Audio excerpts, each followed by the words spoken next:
ibadah ini Tuhan Yesus, biarlah jemaat Tuhan merasakan hadirat-Mu Tuhan, merasakan kuasa-Mu yang begitu dahsyat itu. Tuhan Yesus, biarlah Engkau beracara Tuhan dari awal hingga dari akhirnya Tuhan.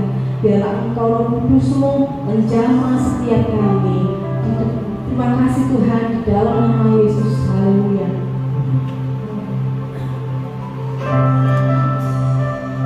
Jemaat Tuhan, sama-sama memuji Tuhan, menyembah Tuhan di dalam hadirat-Nya yang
Mari jemaat Tuhan persiapkan hati kita, tanam hati kita yang terbaik untuk benih firman Tuhan itu tertanam dan berbuah lebat dalam kehidupan kita.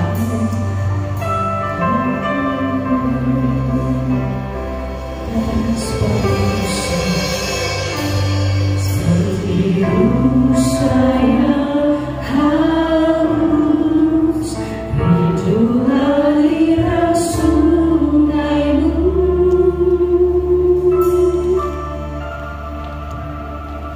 hatiku tak tahan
Seperti Musa yang merindukan air, demikianlah jiwa kami saat ini. Berfirmanlah Roh Kudus, kami siap mendengar, dan urapanmu turun atas kami semua, juga akan atas hamba-Mu. Terima kasih, biar setiap benih firman yang disampaikan ini tidak akan terbuang sia-sia, tidak akan kami abaikan, tapi kami akan terima setiap benih firman ini, dan itu akan bertumbuh dalam hati kami dan akan berbuah-buah. Terima kasih Roh Kudus, Engkau berkarya terus di tengah-tengah kami, di dalam nama Yesus Kristus. Amin. Silakan duduk kembali dalam hadirat Tuhan. Shalom saudara. Saat ini kita akan kembali merenungkan kebenaran firman Tuhan sama-sama dalam Amsal 13 ayat 13. Amsal 13 ayat 13. Saya akan bacakan. Siapa menjaga mulutnya, memelihara nyawanya. Siapa yang lebar bibir akan ditimpa kebinasaan. Sekali lagi saya ulangi. Siapa menjaga mulutnya, memelihara nyawanya. Siapa yang lebar bibir akan ditimpa kebinasaan. Saudara, banyak orang tanpa sadar ataupun juga dengan disengaja suka sekali mengucapkan atau menggemakan kata-kata yang negatif, seperti aduh sial, kok usahaku gagal terus ya, atau aduh anakku ini kok nakal sekali ya, gak nurut pada orang tua, nakal sekali, susah untuk diatur, atau wah celaka nih, nasibku kok seperti ini. Padahal maaf ya, di dalam Tuhan sebenarnya nggak ada kata nasib, karena Tuhan sudah merencanakan pada kita semua ini hari depan yang penuh harapan, ya. Tapi masih banyak anak Tuhan itu yang menyebut kata nasib, kok nasib saya seperti ini, gitu. Saudara, kita tidak menyadari bahwa apa yang diucapkan itu akan menjadi kenyataan di kemudian hari. Jadi apa yang kita ucapkan itu akan menjadi kenyataan di kemudian hari. Ucapan kita mengenai diri kita sendiri, seperti tadi waktu nasibku kok seperti ini misalnya ya. Ucapan kita mengenai diri kita sendiri itu akan sangat menentukan masa depan kita. Jika kita ini berkata, wah saya ini bodoh, gak bisa ikut pelayanan. Siapa sih saya ini bodoh.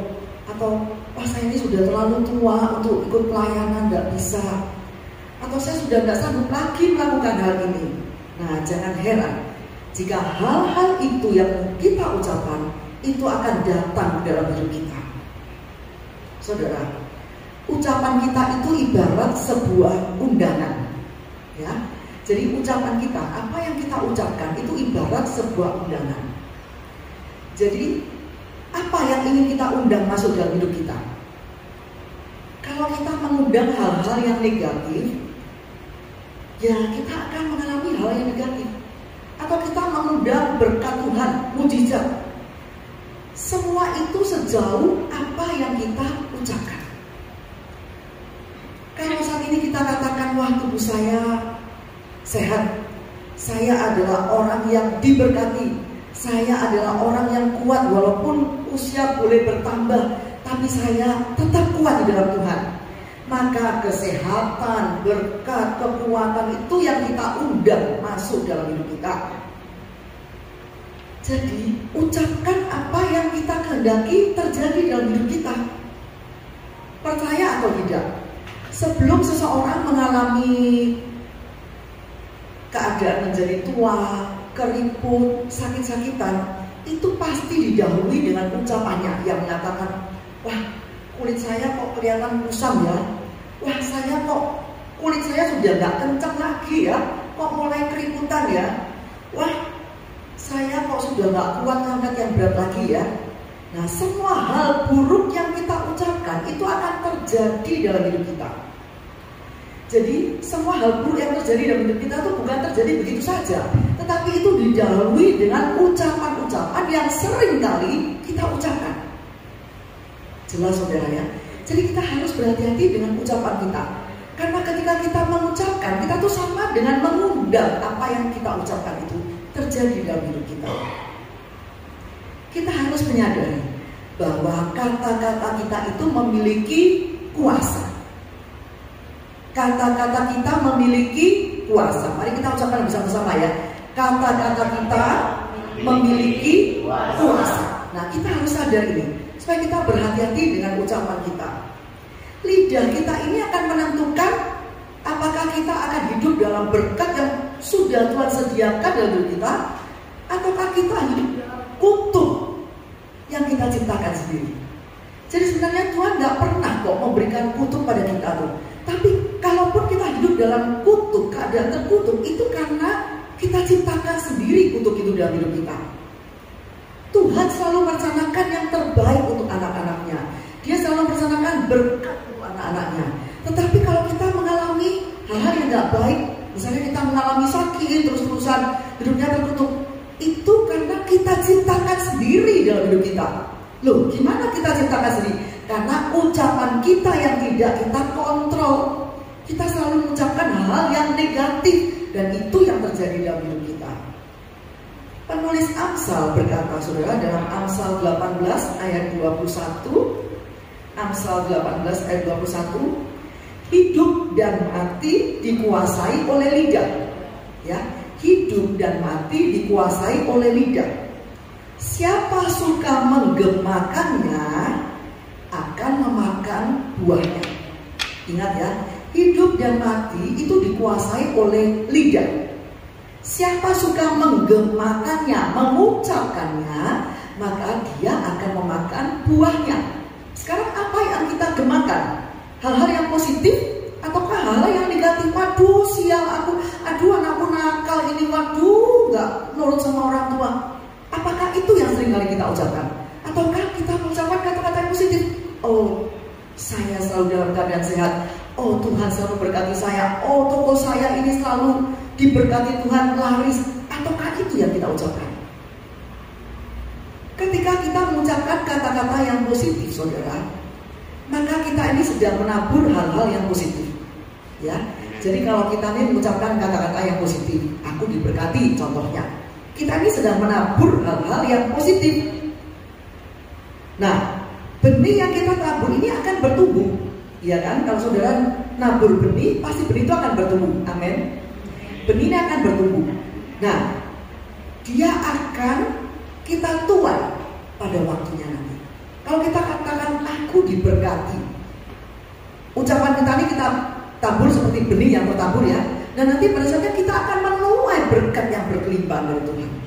Tapi kalau benih yang kita tabur ini, aku kok sakit-sakitan ya, kita tabur benih sakit-sakitan, kata-kata yang negatif ya, itu kita tabur. Dia akan bertumbuh dan lama-lama kita tuai benar sakit-sakitan terus gak pernah sehat, sakit terus.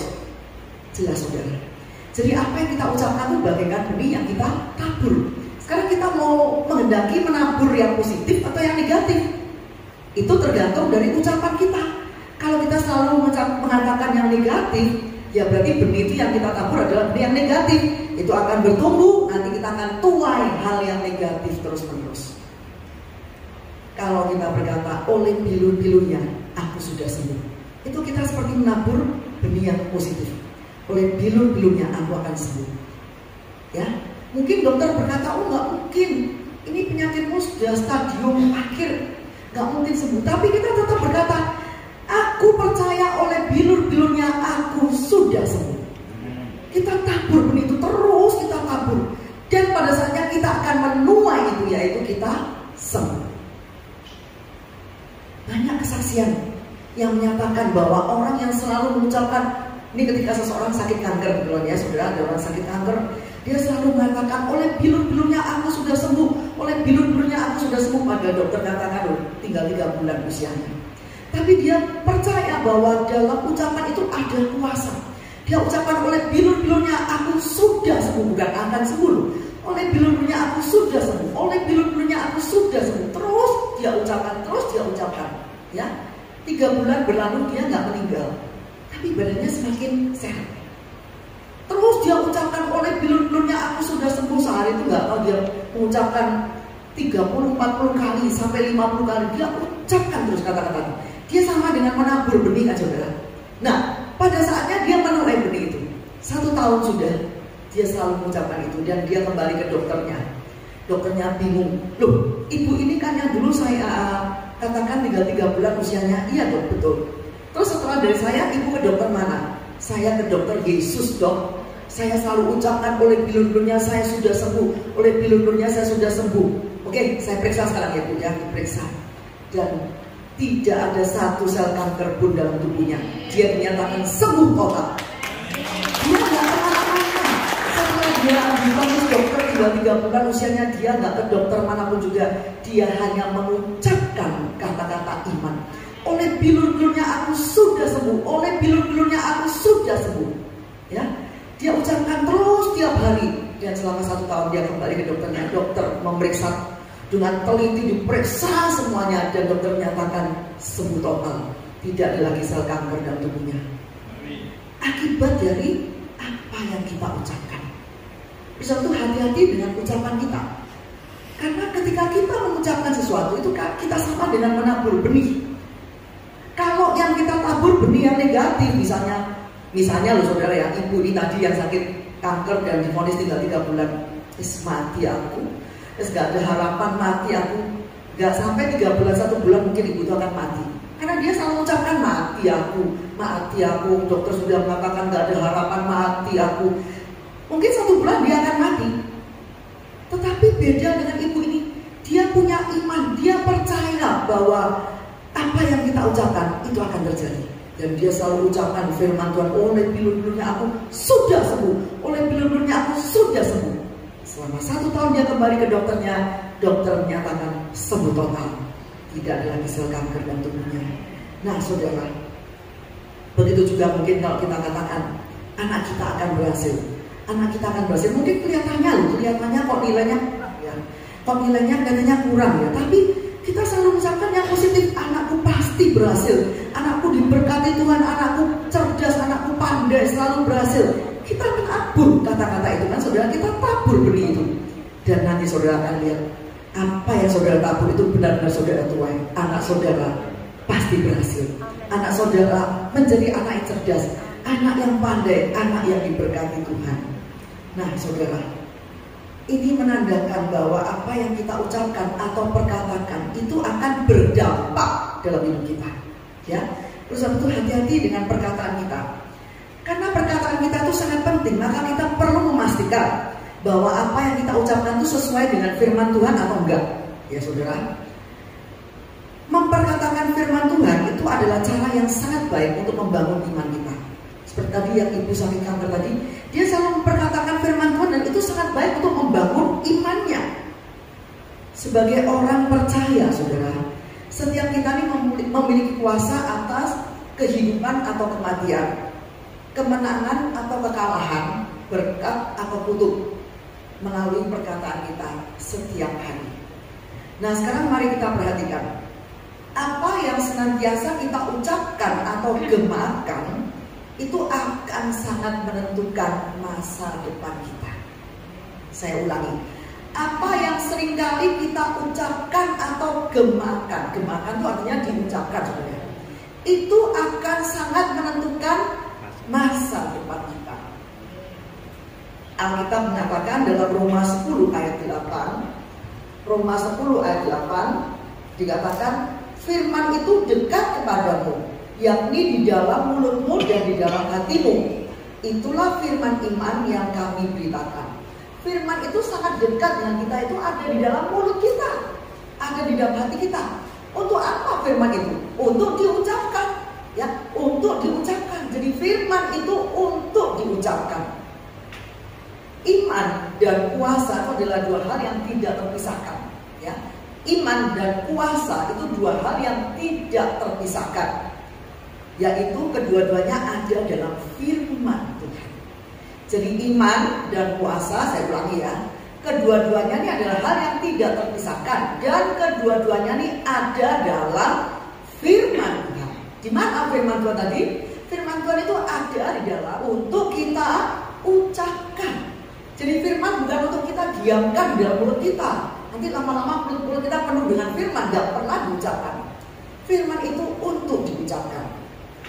Namun seringkali banyak orang percaya itu yang meremehkan saudara ya, meremehkan dan mengabaikan hal ini.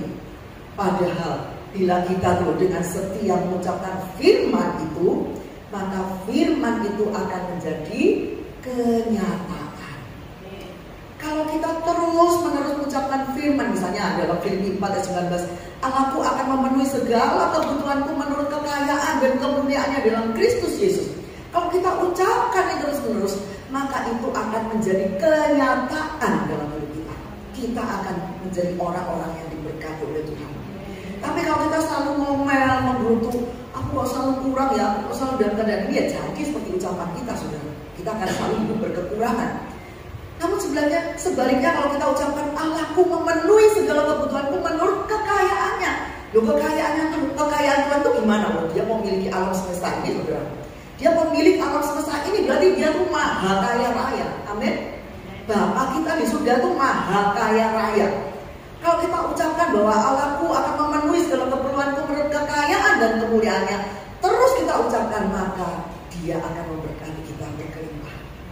Ya, karena firman itu ada di dalam mulut kita. Tadi saya katakan apa? Iman dan kuasa tidak terpisahkan, dan kedua-duanya itu ada di dalam firman Tuhan. Terus itu mulai hari ini ucapkan firman Tuhan, ucapkan firman Tuhan terus-menerus, saudara. Firman Tuhan itu bukanlah perkataan-perkataan biasa yang ditulis dan dicatat ribuan tahun yang lalu, saudara. Firman Tuhan itu adalah sebuah kekuatan yang hidup. Katakan kekuatan yang hidup. Jadi firman Tuhan adalah sebuah kekuatan yang hidup. Seperti dikatakan oleh Tuhan Yesus dalam Yohanes 6 ayat 63b.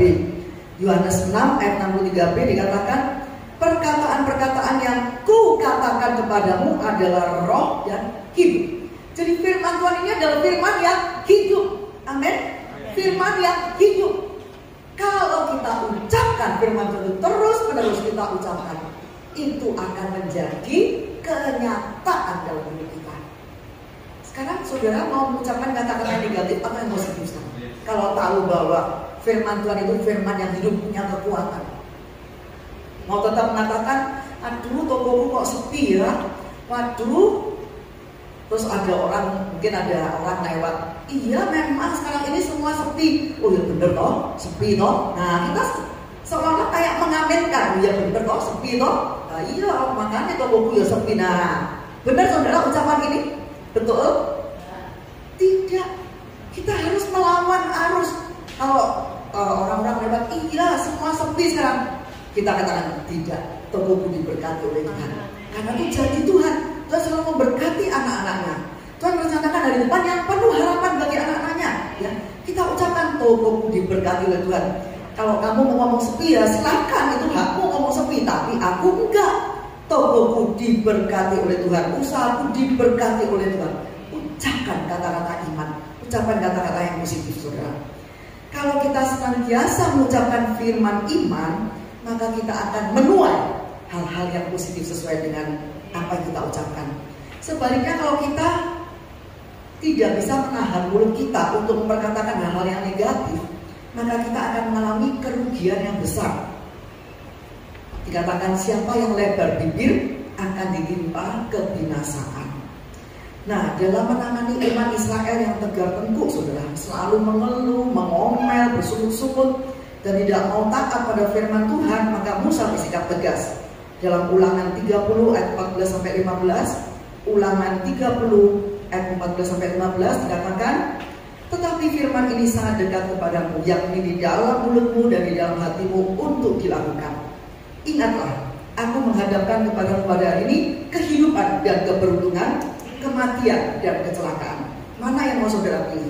Kehidupan dan keberuntungan atau kematian dan kecelakaan? Kehidupan dan keberuntungan. Kalau saudara memilih kehidupan dan keberuntungan, ucapkan terus firman yang ada dalam mulut kita. Ucapkan terus, ya. Misalnya kalau sakit, katakan oleh bilur-bilurnya aku sudah sembuh, ya. Kalau anak kita kok kelihatannya kok prestasinya kurang, kita ucapkan dalam nama Yesus, kamu anak yang diberkati Tuhan, anak yang pintar, anak yang cerdas. Kita ucapkan kata-kata firman, kata-kata yang positif. Di dalam 1 Petrus 3 ayat 10, saudara, 1 Petrus 3 ayat 10 dikatakan, siapa yang mau mencintai hidup dan mau melihat hari-hari baik, ia harus menjaga lidahnya terhadap yang jahat dan bibirnya terhadap ucapan-ucapan yang menipu.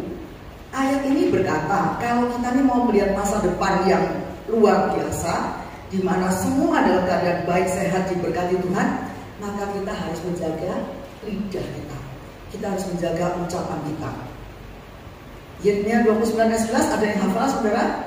Yeremia 29 ayat 11. Ya, mungkin Pak Joko hafal. Silakan Pak Joko. Ya. Sebab aku ingin mengetahui rencananya apa yang ada padaku mengenai kamu. Demikianlah firman Tuhan, yaitu rancangan damai sejahtera dan bukan rancangan kecelakaan, untuk memberikan padamu hari depan yang penuh harapan.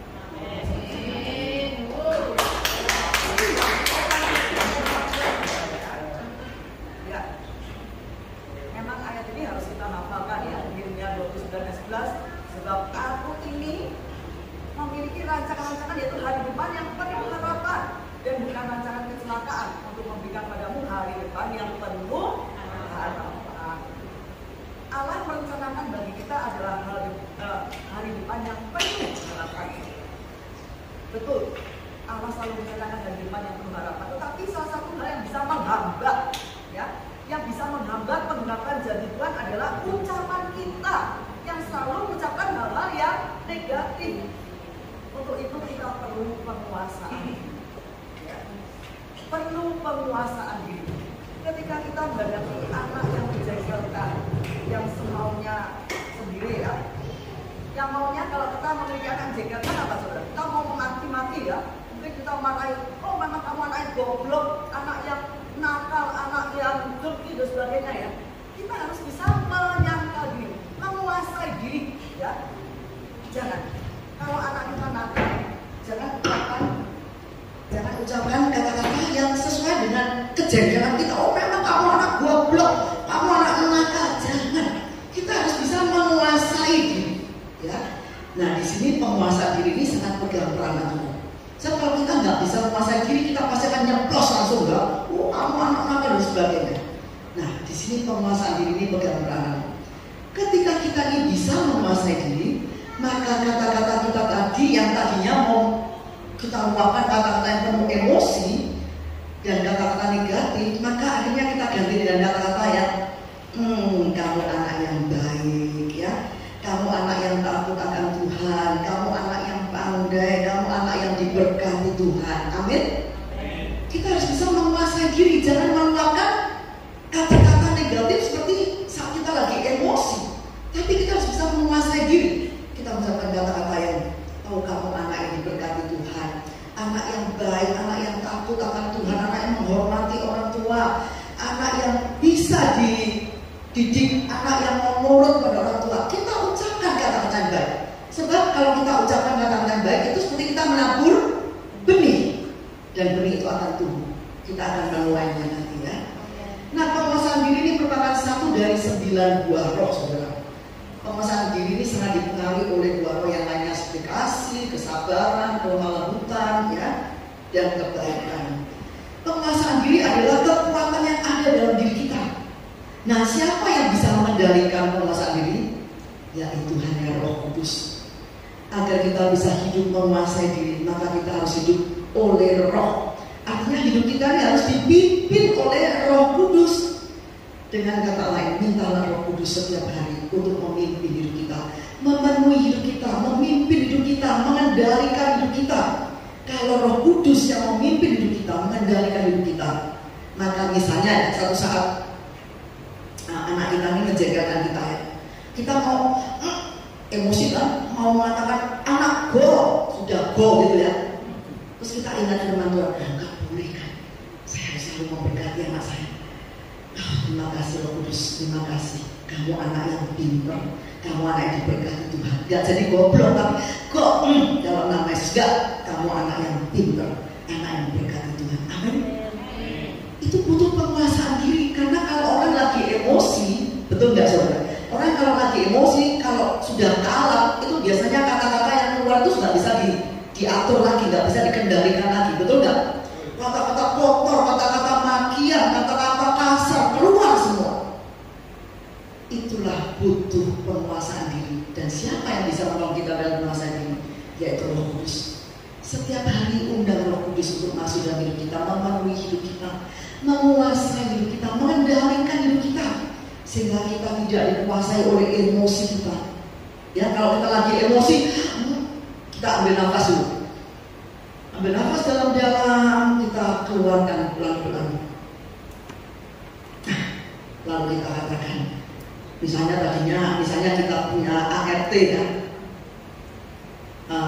pembantu rumah tangga ya, mungkin memecahkan piring apa, kan maunya memaki-maki ya, kita ambil nafas. Sudah nggak apa-apa, lain kali hati-hati ya. Nah, beda kata-katanya. Mungkin tadi mau mengatakan di mana matamu, misalnya gitu ya. Kalau banyak jauh di sini mata saya, nggak salah kan saudara ya. Kalau orang lagi emosi kan bisa saja keluar kata-kata yang nggak terkontrol.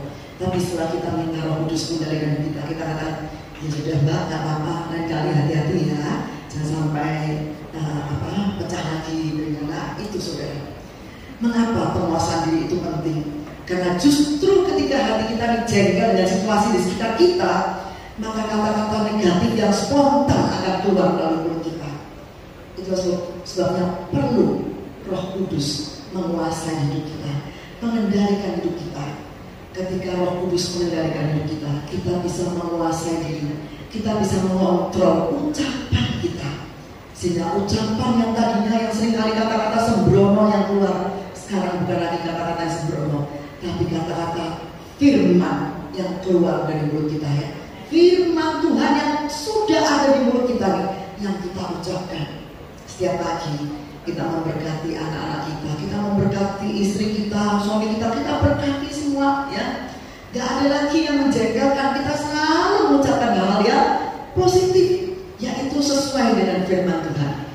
Karena apa yang kita ucapkan itu akan sangat menentukan masa depan kita. Amin. Jadi berhati-hatilah dengan ucapan kita.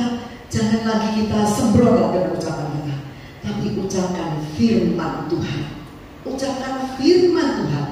Baca firman Tuhan setiap hari. Ucapkan firman itu. Ketika kita mengucapkan firman Tuhan, kita ucapkan terus, kita menabur benih itu tumbuh, kita akan menuai seperti yang kita ucapkan. Amin. Mari kita tunjukkan kepala kita. Saya undang pemusik untuk maju ke depan. Kita tundukkan kepala kita berdoa saudara. Kita renungkan kembali firman Tuhan. Sudahkah kita ini menjadi orang yang hidup dengan pengendalian diri? Ya. Apakah kita sudah berhati-hati dengan ucapan kita setiap hari? Kita akan tutup mata semua saudara. Jangan terganggu oleh situasi di sekitar kita. Kita semua tutup mata. Kita introspeksi diri kita sendiri.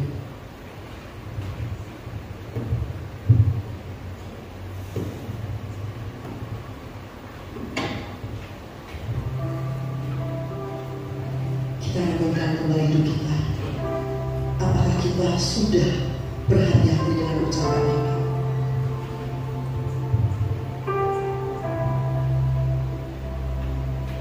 Terima kasih.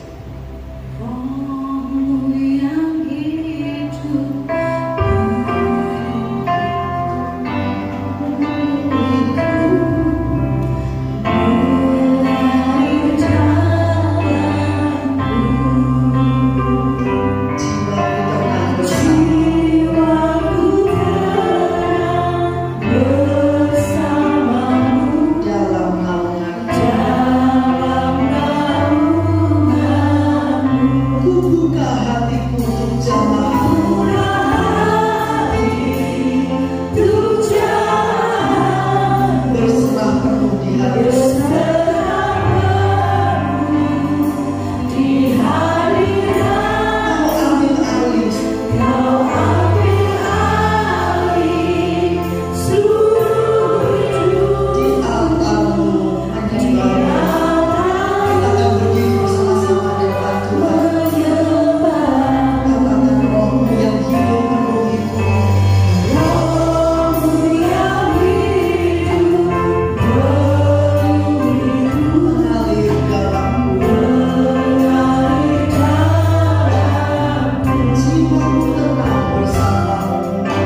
Kami percaya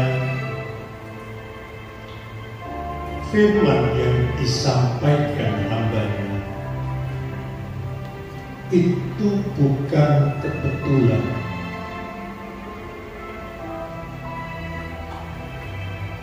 Sadar atau tidak, seringkali kami selalu mengatakan sesuatu yang negatif. Ampuni kami Tuhan, kalau pagi hari ini firman itu mengingatkan dan menyadarkan dalam kehidupan kita untuk kami boleh mengerti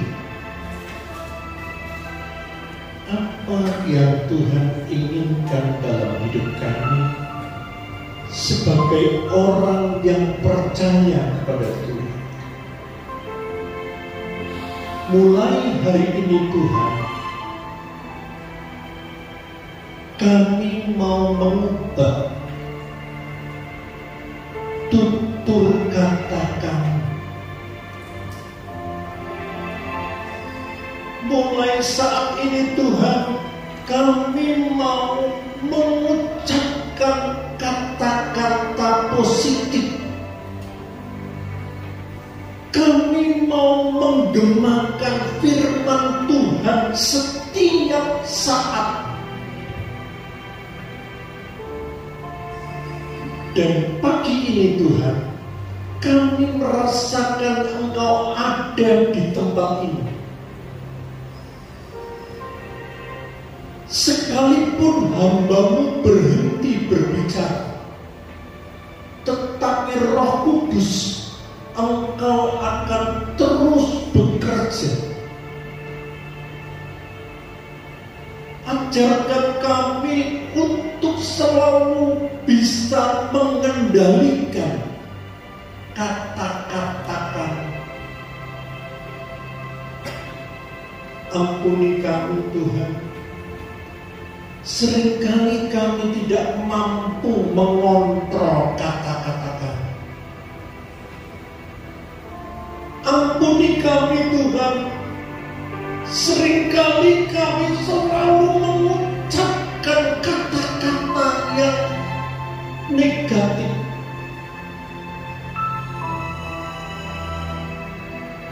Setelah kami dengar firman-Mu, kami mau mengubah hidup kami. Mulai saat ini Tuhan, biar melalui Roh Kudus yang bisa mengendalikan emosi, tutur kata kami. Dan mulai pagi ini Tuhan, kami mau mengawali hidup kami yang tidak benar ini Tuhan. Mulai hari ini kami selalu mengucapkan kata-kata firman Tuhan. Hidup kami diberkati Tuhan. Hidup kami sehat walafiat. Hidup kami selalu sukses dan berhasil. Dan kami melihat apa yang kami katakan itu merupakan benih yang bertumbuh setiap hari. Dan itu yang kita ucapkan. Kami percaya seluruh jemaat Tuhan akan mengalami perubahan hidupmu. Pemulihan terjadi, mujizat terjadi. Yang susah dihiburkan, yang mengalami persoalan Tuhan buka jalan, yang sakit dijamah Tuhan.